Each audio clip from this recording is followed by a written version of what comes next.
Welcome to Luca is a Billionaire, where the only thing I invest in is your answers. You begin by getting both devices ready. Don't linger on basics. Turn on your Toshiba, go to Settings, then Network, and enable Screen Mirroring or Miracast. Once done, make sure the TV shows a ready state. Next, on your phone or Windows PC, open the Cast or Screen Mirroring option and scan for the TV name. You're starting the connection now. If a PIN appears, enter it on your device. This confirms security so your devices pair correctly. You now select the Toshiba TV from your devices list and initiate the link. When the TV displays a pairing prompt, accept it so audio and video routes to the set. If a numeric code appears, type it in on your device to authenticate.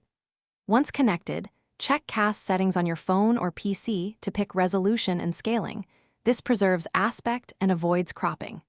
Make sure apps permit background casting so video keeps playing when you switch apps.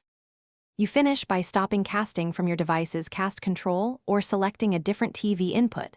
That cleanly ends the session.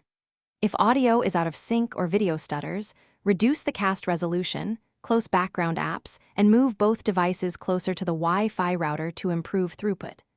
And if things fail entirely, do one key troubleshooting step. Restart the Toshiba, your source device, and the router. Then try again. This often clears Thanks for watching and please subscribe. It's the best investment you'll ever make.